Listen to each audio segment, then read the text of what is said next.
를 듣고 행하는 사람이지 듣기만 하고 행하지 아니한 사람이 아닙니다. 자유케 하는 온전한 율법을 행하는 사람이 곧 참된 경건에 이르게 되고 그 행하는 일에 복을 받을 거예요. 그처럼 하나님의 말씀을 듣고 행하는 사람은 틀림없이 듣기를 속히 하고 말하기는 더디할 것입니다. 이유가 뭘까요? 하나님의 말씀을 깨닫는 사람은 비로소 자기가 누구인지를 아는 까닭에 그래. 그래서 사람은 자고로 하나님의 말씀을 쫓아서 말해야 하는 까닭에 성급하게 말하지 아니합니다. 그래서 아무리 억울해도 성내지 아니하고 하나님의 의가 이루어질 것을 잠잠히 기다릴 수가 있는 거예요. 이런 사람이 많아야 비록 교회가 어려움에 처해 있을지라도 소망이 있습니다. 어려운 현실에 처해 있을지라도 잠잠히 하나님을 의지하고 그 말씀대로 형제와 이웃을 사랑하는 사람은 그 마음이 넓어지고 따뜻해져서 현실의 예리한 각을 둔하게 만들고 견딜 만한 환경을 조성할 수가 있을 겁니다. 마태오 5장 9절에 화평케 하는 자가 하나님의 아들이라 하는 복이 있다 그랬어요. 이처럼 하나님의 자녀는 화평케 하는 사람입니다. 그럼 이제 첫째 내용인 19절서 21절 본문을 함께 생각해 보고자 하는데요. 여러분 갖고 계신 유인물을 성경에 보십시다. 여기 첫 번째 내용인 19절서 21절로 구성된 단락 처음과 마지막에는 몇 가지 이제 하라는 명령이 나오는데요. 처음 부분에는 듣기는 속히 하고 말하기는 더디하고 성내기도 더디하라는 세 개의 명령이 나옵니다. 그리고 마지막 부분에는 모든 더러운 것과 넘치는 악을 버리고 영혼을 구원할 말씀을 받으라 하는 두 개의 명령이 나와요. 이처럼 두 부분의 명령들을 비교해 볼 때 듣기는 속히 하라는 명령은 말씀을 온유함으로 받으라 하는 명령과 연결이 되는 것 같고, 또 말하고 성내는 것은 더디하라는 명령과 모든 악을 버리라 하는 명령이 서로 관련이 되는 것 같이 보입니다. 19절에서는 말 그대로 서로 말하고 듣는 문제를 다루지만 그 문제를 해결할 방법이 21절의 명령을 따르는 데 있습니다. 그 중간에 야고보 선생이 유념하면서 지적하고자 하고 있는 이 서신을 받는 교회가 어떤 문제를 받고 있는지를 보여주고 있는데요. 그것은 성내는 거예요. 사람의 분노가 하나님의 의를 이루지 못한다는 것은 다만 화를 내는 것만이 아니라 사람의 주장과 힘을 내세우는 태도를 지적하고 있는 겁니다. 그런 태도로는 하나님의 의를 절대 이룰 수가 없어요. 그런 태도는 악한 거예요. 하나님의 의는 오직 겸손히 말씀을 받는 태도로만 이룰 수가 있습니다. 그러면 19절로 가서 교훈의 말씀을 듣겠습니다. 여기서는 앞서 말하듯이 세 가지 하라 하는 말씀이 나오는데요. 19절입니다. 내 사랑하는 형제들아, 너희가 알거니와 사람마다 듣기는 속히 하고 말하기는 더디하며 성내기도 더디하라. 여기 우리말에는 너희가 알거니와 이렇게 번역되어 있죠. 근데 원어에 보면 너희는 알라 하는 명령법으로 되어 있습니다. 명령어예요. 바로 앞절인 18절에서 야고보 선생은 우리가 진리의 말씀으로 거듭났다 하는 사실을 말했는데, 그렇다면은 너희가 하나님의 자녀로서 반드시 알아야 될 게 있다 하면서 이제 새로운 단락을 시작하고 있는 겁니다.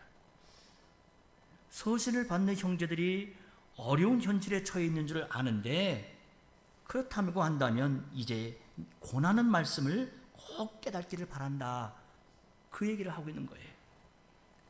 그럼 야고보 선생이 듣고 말하는 문제, 성내는 문제에 얼마나 깊은 관심을 갖고 있는지는 여기 사람마다라는 표현에서도 잘 나타납니다. 그러니까 사람이라면 누구나가 듣기는 속히 하고 말하기는 더디해야 되는데, 그러나 사람이라면 누구나가 성내기가 쉽지 않아요. 요즘같이 불쾌 지수가 높은 시기에는 더욱 아마 그러할 겁니다. 그러나 사실 즉시 화내기보다는 듣고 신중하게 생각하는 사람이라는 것은 말처럼 그리 쉬운지 않다는 것은 우리 모두가 경험해서 아는 사실일 겁니다. 이와 비슷하게 듣는 것과 관련해 우리는 네 가지 유형의 사람의 태도를 생각해 볼 수 있겠는데요. 첫째는 빨리 듣고 빨리 자기 말을 해버리는 사람이에요. 이런 사람은 들었지만 그만큼 빠르게 깊은 생각이 없이 말을 내뱉기에 자기에게 남는 것이 없는 사람이에요. 두 번째로는 더디게 듣고 더디게 말하는 사람이에요. 이 사람은 그만큼 신중하게 들었지만 들은 것이 자기에게 별 유익이 되지 못하는 사람입니다. 세 번째는 더디게 듣고 빨리 말해버리는 사람이에요. 이런 사람이 제일 나쁜 형입니다. 그리고 마지막으로는 빨리 듣고 더디게 말하는 사람이에요. 지금 야고보 선생이 권하는 신자의 태도는 바로 이 마지막 번째 모습인데요. 우리가 사는 세상에서는 사실 사람마다 말하기는 속히 하고 듣기는 더디한다라고 해도 과언이 아닐 정도예요. 이런 점에서 비춰볼 때 야고보 선생이 사람마다 할 때 그 사람은 내 사랑하는 형제들, 즉 하나님을 아버지라 부르는 형제들 모두에게 기대가 되는 그런 겁니다. 야고보 선생이 사랑하는 형제들을 향해서 사람마다 듣기를 속히 하라 권할 때 사람이 누구나 할 수 있는 일을 하라고 명하고 있는 것이 아니에요. 하나님의 자녀로 새로 태어난 사실이 있으니까 너희들은 다른 사람과 달리 하나님께로부터 새로 태어난 사람들이 아니냐, 그런 사실이 있으니까 그런 일이 교회에 가득하기를 바란다, 기대한다, 지금 그 얘기예요. 이는 야고보 선생을 통해서 하늘의 주님이 우리에게 기대하는 것이기도 합니다. 또한 주님 안에 있는 우리들이 서로에게 기대하는 것이기도 해요.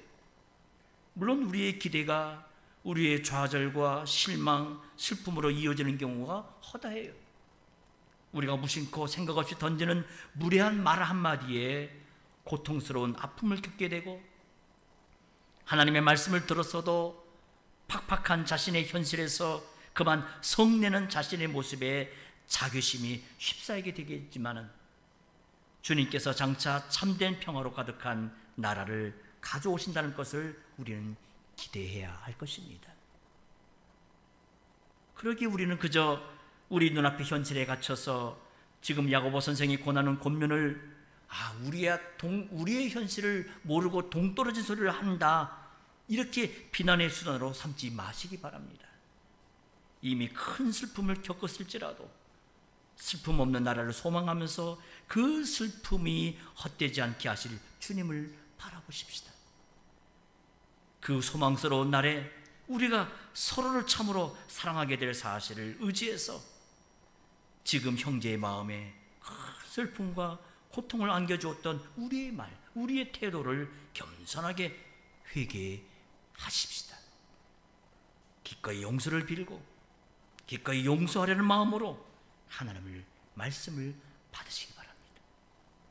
이처럼 참으로 사랑하는 마음으로, 참으로 회개하는 심정으로, 그리고 장래의 소망을 기대하는 태도로 오늘 이 말씀을 대할 때 야고보 선생이 교훈하고자 하는 것이 무엇인지가 아마 선명하게 보이게 될 것입니다. 듣기를 더디하고 말하기를 속히 하는 이 내 아상이라는 것, 내가 반드시 옳아야 되고 내 주장이 관철돼야 되는 이 자기라고 하는 것을 겸손히 인정하고 그걸 버리라는 거예요. 분노는 일종의 자기 아상의 강한 표출입니다. 듣지 아니하고 자기 말만 하고자 하는 것은 자기를 주장하고 드러내려는 현저한 증거예요. 본래 사람은 듣고 말하는 존재입니다. 하나님이 먼저 말씀하시면 그 말씀을 잘 듣고 그 말씀을 좇아서 복창해서 말하는 것이 사람이에요. 그런 까닭에 사람은 누구를 대하더라도 듣는 태도를 취해야 돼요. 그것이 하나님의 말씀을 듣는 자의 겸손한 태도입니다. 겸손한 태도는 누가 말하든지 그의 입에서 하나님의 말씀을 듣고자 해요. 말씀을 듣고자 하는 사람은 다른 사람의 심정을 헤아릴 수가 있습니다. 그래서 다른 사람을 이해하게 돼요. 이처럼 이해하려는 그 마음으로 건네는 말 한마디가 상대의 심정을 움직이게 됩니다. 말을 건너는데 사랑이 전달이 되고 사랑이 담긴 말이 다른 사람의 마음에 따뜻함을 불러일으켜요. 이런 사랑의 교류를 위해 하나님이 먼저 우리에게 말씀하셨습니다. 그리고 우리가 그 말씀을 따라 말하게 하세요. 이처럼 사람 사이의 대화에서도 하나님이 먼저 말씀하시고 우리를 듣는 태도를 취해야 우리가 듣기를 속히하고 말하기를 더디할 수가 있습니다. 이처럼 19절에서 성내기는 더디하라는 말씀은 이제 살펴볼 20절과 붙여서 함께 생각하는 것이 좋겠는데요. 20절입니다. 사람의 성내는 것이 하나님의 의를 이루지 못함이니라. 야고보 선생은 분노를 사람의 분노라고 해서 하나님의 의와 지금 대조를 시키고 있습니다. 19절 마지막에 말하는 것도 더디하고 또 성내기도 더디하라 했는데 듣기보다 말하려 하는 것이 사람이 자기를 주장하는 태도이듯이 야고보 선생이 금하고 있는 이 분노라고 하는 것은 사람의 강렬한 자기 주장의 표현이에요. 그래서 이를 가리켜 사람의 분노라고 말합니다. 야고보 선생이 말하는 이 사람의 분노는 우리 주님께서 성전을 강도의 소굴로 만드는 걸 보시고 장사한 사람들을 향해 분노하신 것이나 또 안식일에 회당에서 병자를 고치시려는데 자비를 베푸시는 주님을 향해 악한 마음을 품는 사람들에게 분노하신 그런 분노와는 전혀 다른 차원의 분노예요. 주님은 하나님의 의를 쫓아 거룩한 분노를 나타내신 것이고 그런 점에서 주님의 의로우신 거룩한 분노는 항상 우리의 모범이 돼요. 여러분, 하나님의 이름이 모독받는 자리에서 내가 가만히 있거나 내 입을 다물거나 태어날 수가 있겠습니까? 그런데 신구약 성경에는 하나님의 진노라는 표현이 자주 나와요. 얼마 전 우리가 공부했던 로마서 1장 18절에서도 하나님의 진노가 불의로 진리를 막는 사람들의 모든 경건치 않음과 불의에 대하여 하늘로조차 나타난다 그랬어요. 이처럼 의로우신 하나님께서 불의한 사람에게 진노를 내리시는 겁니다. 결국 사람의 분노는 감히 사람이 하나님의 자리에 앉아가지고 심판하는 태도를 취한 데서 나오는 거예요. 처음 시작은 순수하게 하나님의 뜻을 이루겠다는 마음, 하나님의 명예, 하나님의 영광을 위하는 태도로 시작했을지라도 어느 순간에 자기도 모르게 자신이 하나님 자리에 딱 앉아가지고 진노를 바랄 수가 얼마든지 있는 겁니다. 우리는 민수기 20장에서 이 사실을 보게 되는데요. 가데스 혹은 무리바 사건을 여러분들 기억하실 겁니다. 가데스에서 물이 없어서 모세와 아론이 회중들로부터 불평의 공격을 막 당하는 거예요. 그러자 이런 사정을 모세가 하나님 앞에 가서 하소연을 합니다. 여호와께 아뢰. 그러자 여호와께서 뭐라고 말씀하시죠? 지팡이를 가지고 아론과 함께 회중을 한 반석 앞에 모게 하고 그 반석에게 명해서 물을 내어 하나님의 여호와의 영광을 나타내게 하라고 모세에게 지시하셨습니다. 하지만 모세는 백성들의 이 불신앙적인 태도에 화가 나서 그만 그들에게 패악한 너희들이여, 우리가 너희를 위해 이 반석에서 물을 내려야 하며 지팡이로 반석을 2번이나 빡빡 치면서 물을 내어주었습니다. 하나님께서도 이 이스라엘 백성들에 대해서 저들이 그렇도록 불평하고 불만하는 자들에 대해서 하나님도 참고 견디시면서 그 백성들에게 인자와 자비를 베푸시고자 하시는데 하물며 모세가 뭐라고? 모세가 하나님의 영광을 나타낼 자리에서 자기도 모르는 사이에 어느새 자신이 하나님 자리에 앉아서 사람의 분노를 표한 거예요. 이로써 그는 안타깝게도 가나안을 목전에 두고 들어가지 못하게 되는 안타까운 슬픔을 당하지 않았습니까? 좀 마찬가지로 지금 서신을 받는 교회가 여러 가지로 어려운 현실에 처해 있는데 말씀을 전하는 선생들이 독한 시기심으로 진리를 거슬려 거짓말하는 걸 볼 때 현실의 어려움에 잔뜩 좁아진 마음에 주님의 영광을 위한다는 심정에서 자기도 모르게 재판한 자리에 올라서서 사람의 분노를 쏟아낼 수가 있습니다.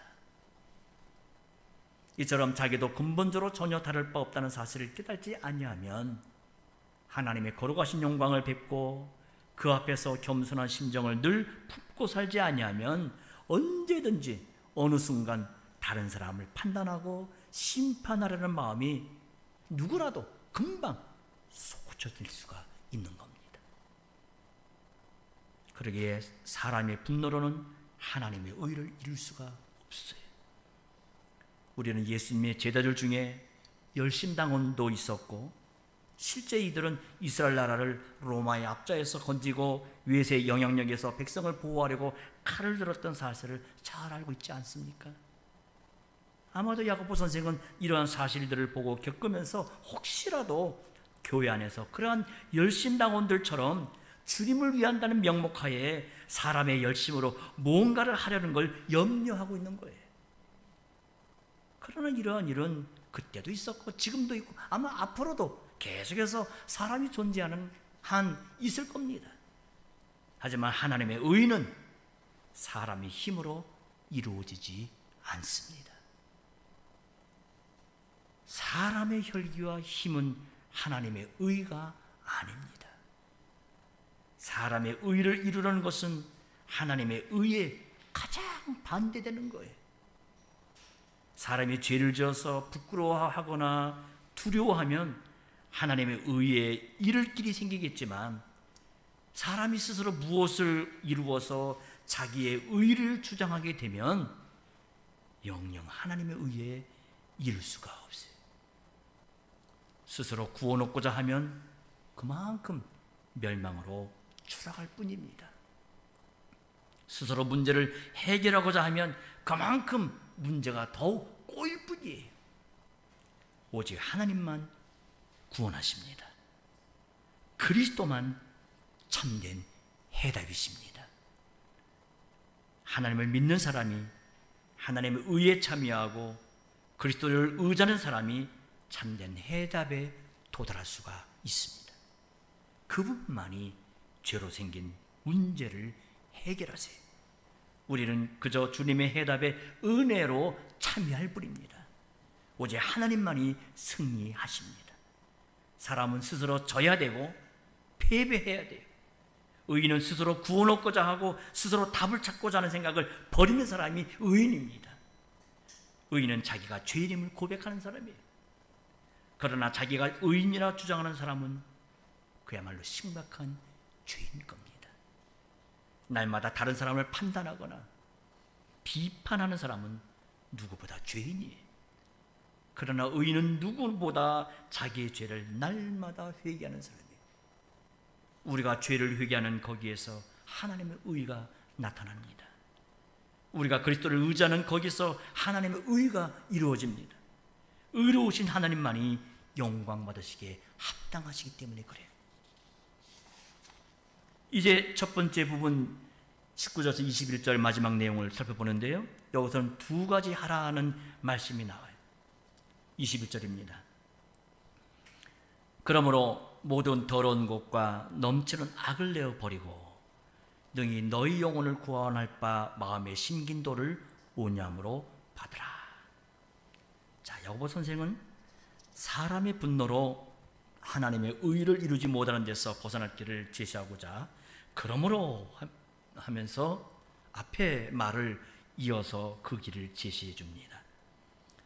말하기 속히하고 듣기를 더디해서 결국 교회가 어려운 상황에 떨어졌는데 거기서 벗어날 수 있는 길이 어디 있는지를 교훈하고자 하는 거예요. 먼저는 모든 더러운 것과 넘치는 악을 내어버리라. 첫 번째 명령이죠. 여기 모든 넘치는 이런 표현에서도 볼 수 있듯이 이 말은 철저하게 회개하는 태도를 가리키는 거예요. 과거 초대교회 때는 세례받을 시에 자신이 입던 옷을 벗고 새하얀 세례 가운을 입고 세례를 받았다고 합니다. 이처럼 더러운 옷을 입고 있다가 그 옷을 벗어버리는 사람처럼 이 표현은 서신을 받고 있는 교인들이 처음 믿을 때 고백했던 그 태도를 지금 가리키고 있는 겁니다. 야고보 선생은 신자들이 처음에 복음을 믿고 그리스도를 믿었을 때에 그 순결한 심정으로 돌아가라. 그때 그 마음, 그때 그 고백의 심정으로 돌아가라 하고 촉구하고 있는 거예요. 그때 그들은 모든 죄사함을 받아 하나님의 이름을 부르기며 살게 된 사실에 감사하면서 다만 하나님을 전부로 알고 하나님의 뜻만 쫓아서 살기로 결심했어요. 우리도 그러잖아요. 우리가 처음 예수 믿고 교회에 신자로 가입했을 때, 세례받을 때 여러분들 어떤 감격이 있었습니까? 어떤 은혜의 고백이 있었습니까? 하나님을 예배할 수 있는 것이 그것이 좋았고 하나님 말씀 듣는 것이 그것이 너무도 좋았어요. 그처럼 주님을 위해서 사는 것이 영광스러웠고 주님을 기쁘시게 하는 것이 감사하였습니다. 그것이 주님이 계시록 2장에 에베소 교회 보고 너희가 회복하라 하신 처음 사랑일 겁니다. 이런 처음 사랑이 있으면 교회나 신자는 그 어떤 어려운 현실에서도 잘 견딜 수 있을 것이고 그 어떤 문제에서도 해결책을 찾아갈 수가 있을 것입니다. 그처럼 우리가 처음 사랑을 잃지 아니하고 계속해서 걸어간 교회로 서나가고 그리스도의 지체답게 살려면 무엇보다 온유함으로 말씀을 받아야 됩니다. 온유함은 분노와 대조가 되는 덕목이죠. 분노는 내가 무엇을 하고자 하고 내가 무엇을 이루고자 하는 자기 열정이 과한 데서 결국 분노가 터져 나오는데 이런 사람은 주님의 말씀만으로는 만족하지를 못해요. 그러나 온유함이 있어야 겸손히 주님의 말씀을 받을 수가 있습니다. 자기가 무엇을 이루려는 자기 의지, 자기 열정으로는 어려운 현실을 조금은 견딜 수 있을지 몰라도 더욱 현실을 어렵게 만들 뿐이에요. 주님을 순수하게 사랑하는 교회와 신자는 겸손하게 주님을 바라보는 까닭에 주님처럼 온유한 심정을 품어야 되는 겁니다. 그런 심정이 있어야 주님의 말씀을 잘 받을 수가 있습니다. 강철 같은 의지, 사람의 열정, 사람의 힘으로는 현실의 그것을 갖고 현실의 문제를 풀어보고자 하는 사람에게는 오해와 미움을 받아도 미워하지 말고 변명하지 말라는 이런 말을 또 일하지 말고 기꺼이 치료하라는 주의 말씀을 받기가 매우 불편할 것입니다. 야고보 선생은 말씀을 가리켜서 마음에 심긴 말씀이다 라고 말해요. 여기 마음에라는 말은 본문의 의미를 살리기 위해서 우리말 성경에서는 의역해서 집어넣은 거고 원문에는 그냥 심긴이라는 말만 나와요. 분명 여기서 말하는 마음에 심긴 도라고 하는 것은 앞에 18절에 하나님이 우리를 낳으실 때 쓰신 그 진리의 말씀을 가리킵니다. 베드로전서 1장 마지막에도 나오듯이 이 진리의 말씀은 사도가 전한 복음이에요. 하나님은 이 복음을 써서 우리를 거듭나게 하셨습니다. 성신께서 거듭난 우리 안에서 이 복음의 말씀과 더불어 역사하셔서 우리가 하나님의 자녀인 것을 증거하십니다. 이 심긴 말씀은 능히 너희 영혼을 구원할 수 있는 그 말씀입니다. 바울 사도가 복음은 모든 믿는 자에게 구원을 주시는 하나님의 능력이 된다라고 교훈했던 것처럼 성신 하나님께서 복음 말씀을 써서 우리의 영혼의 구원을 이루게 하십니다. 어려운 현실로 인해 우리는 매일 죽을 것 같은 고통을 겪고 있지만은 복음의 말씀은 구원의 능력을 그 안에서도 발휘하게 만들어줘요. 하나님께서 그 복음을 통해 죽음같이 고통스러운 현실을 견디게 하십니다. 이기게 하세요. 특별히 내 생명보다 귀한 주님의 몸에 큰 문제가 생길 때 주님을 사랑하는 신자는 죽음의 고통을 겪게 되지만 주님은 말씀과 더불어 우리에게 찾아오셔서 우리를 붙드시고 인도해 나가십니다. 그러게 우리가 이 진리의 말씀을 받는 것이 무엇보다 중요하겠습니다. 지금 야고보 선생은 영혼을 구원할 수 있는 말씀을 받아라 라고 해요. 이처럼 주님께서 야고보 선생을 통해 우리에게 말씀을 주시기에 주님이 주시는 말씀을 받아야 됩니다. 말씀을 주시는 주님은 말씀과 함께 우리를 찾아오신 분이에요. 복음의 말씀이 순수하게 전파되는 거기에 주님께서 함께 하십니다. 우리의 현실이 큰 파도가 들이닥치는 것 같이 어려운 그때에도 우리와 함께 하신 주님은 그 파도를 타고 우리를 친히 구원의 항구로 이끌어 가십니다. 큰 파도가 들이닥칠 때 연약한 사람, 나는 이제 죽겠구나, 큰일 났다 절망하고 낙담하지만은 주님은 우리가 고통하고 두려워하는 그 큰 파도를 넘어서 우리를 구원의 항구로 더 신속하게 이끄실 수가 있는 분이십니다. 우리가 어려운 현실 안에서 바랄 수 없는 그런 일을 주님은 능히 행하시기 때문에 그렇습니다. 오늘은 21절까지 살펴보았습니다. 다음 주일에 이어서 좀 더 말씀을 살펴보겠습니다. 기도하시죠. 걸어가신 아버지, 온갖 믿음의 실현 가운데 있는 교회와 교우들을 위해 복음 말씀으로 하나님의 사랑이 어떠하심을 깨닫게 하시고 이로써 힘입어 교회 안에 일어난 어려운 현실을 견딜 수 있게 하심을 감사합니다. 어느 시대든지 주님의 교회나 가정에 죄로 말미암은 문제가 생기고 인생의 연약함으로 인해 어려운 현실이 발생하지만 주님을 사랑하는 순수한 사랑으로 영혼을 능히 구원할 수 있는 말씀을 받을 때 틀림없이 주님께서는 우리의 해답이 되어 주셔서 위로와 격려를 내려주심을 감사합니다.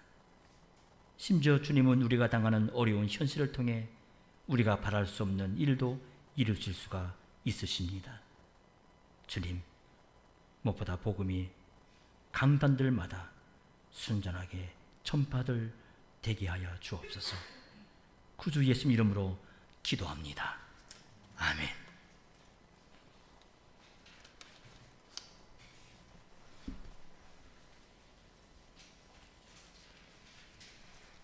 성령 165쪽입니다.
우리를 죄로부터 구속하신 성자 예수 그리스도의 구속의 은혜와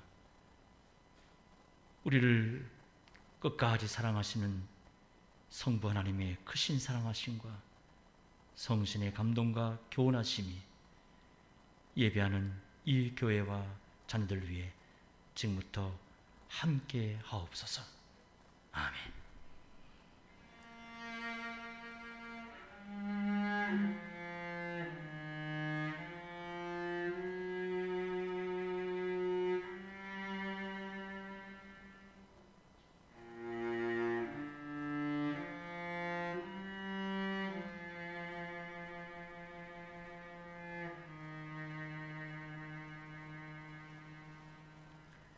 이상으로